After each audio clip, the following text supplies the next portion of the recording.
Dalam Islam yang namanya utang itu adalah boleh. Nah, jadi kita boleh tarik nafas ya. Boleh. Boleh.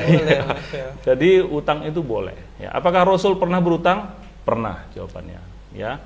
Jadi tentu ini riwayatnya masyhur sekali ya, ketika Rasul pernah berutang untuk membeli kebutuhan pokok beliau, untuk membeli makanan. Lalu menggadaikan baju besinya. Jadi baju besinya digadaikan kepada seorang Yahudi, lalu dalam rangka untuk membeli kebutuhan pokok beliau. Jadi artinya Rasul sendiri pernah melakukan aktivitas berutang ternyata, ya. Tapi kalau kita kembali lihat bagaimana Rasul berutang, ya, Rasul itu berutang ternyata dalam 3 kondisi yang dalam riwayat. Yang pertama, berutang untuk memenuhi kebutuhan pokoknya. Yang kedua, Rasul pernah berutang untuk mengumpulkan dana untuk jihad fisabilillah. Jadi untuk dana jihad fisabilillah. Dan yang ketiga, Rasul pernah berutang untuk membeli kendaraan perang yang akan digunakan untuk jihad fisabilillah juga. Nah, dari 3 kondisi ini ternyata yang hanya untuk kebutuhan pribadi Rasul hanya satu tadi, yaitu untuk memenuhi kebutuhan pokoknya. Nah, kita sebagai umat Islam tentu menjadikan Rasul ini sebagai uswatun hasanah kita. Nggak pernah ada dalam riwayat ya mengatakan bahwa Rasul itu berutang dalam rangka untuk membeli tempat tinggal rumahnya, nggak pernah. Ya, nggak pernah ada dalam riwayat tuh Rasul membeli kendaraan untuk pribadinya, ya, dengan cara berutang, nggak pernah juga. Ya, Rasul membeli kendaraan untuk jihad fisabilillah, pengumpulan dana juga untuk jihad fisabilillah. Artinya dari 3 kondisi tadi hanya satu untuk kebutuhan pribadi, sedangkan yang kedua ini adalah untuk umat. Ya, kita sebagai umat Muslim yang mengatakan bahwa Rasul sebagai uswatun hasanah kita, sebagai suri tauladan terbaik kita, maka kita harus mencontoh apa yang dilakukan oleh Rasul. Jadi pertanyaannya, apakah kita boleh berutang atau tidak? Jawabannya boleh. Ya, tapi kalau kita mau mengikuti Rasul, artinya Anda kalau mau berutang, lihat dulu, ya, di rumah kita, di dapur masih ada nggak makanan pokok, di kulkas masih ada nggak makanan, ya. Kalau sudah nggak ada semua, monggo silahkan kita bisa berutang untuk memenuhi kebutuhan pokok kita, ya. Jadi secara hukum sebenarnya boleh, ya. Kendati boleh, ini kita juga harus hati-hati dalam berutang, karena banyak sekali hadis-hadis yang terkait dengan utang ini. Ya, kendati boleh, kita harus berhati-hati dengan utang, karena konsekuensinya di akhirat terkait dengan utang ini luar biasa.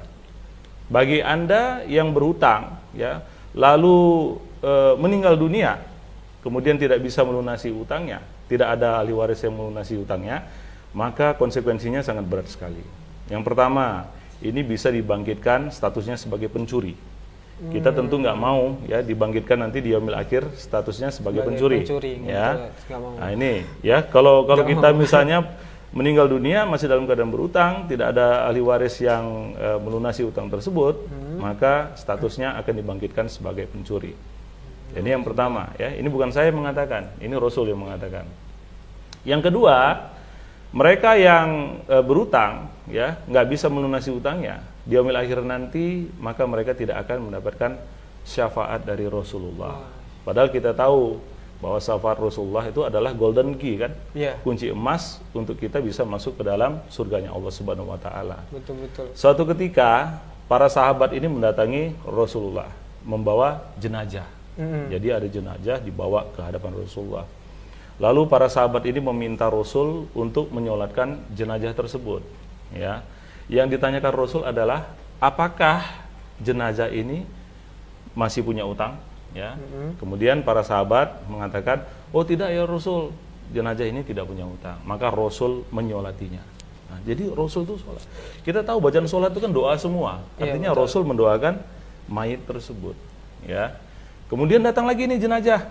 Yang kedua, Rasul kembali menanyakan, apakah jenazah ini, mayit ini masih punya utang atau tidak? Punya ya Rasul. Waduh, punya, kan gitu ya. Lalu dia ada nggak yang ditinggalkannya untuk membayar utang tersebut? Ada ya Rasul. Ya, karena ada yang ditinggalkan dan yang ditinggalkannya itu cukup untuk membayar utangnya, maka Rasul juga menyolatkannya. Jadi disolatkan juga oleh Rasul. Kemudian tidak lama berselang datang jenazah yang ketiga. Ya, dihadapkan ke Rasul, para sahabat meminta Rasul untuk menjadi imam sholat mayit tersebut. Ya, kembali Rasul menanyakan, apakah jenazah ini punya utang? Ya, para sahabat mengatakan punya ya Rasul. Ada nggak yang ditinggalkannya? Nggak ada ya Rasul. Dia punya utang, nggak ada yang tinggalkannya.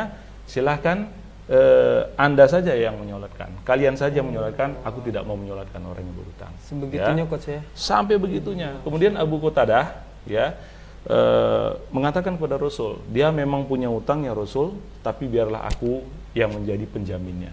Jadi dijamin, ada jaminan di situ.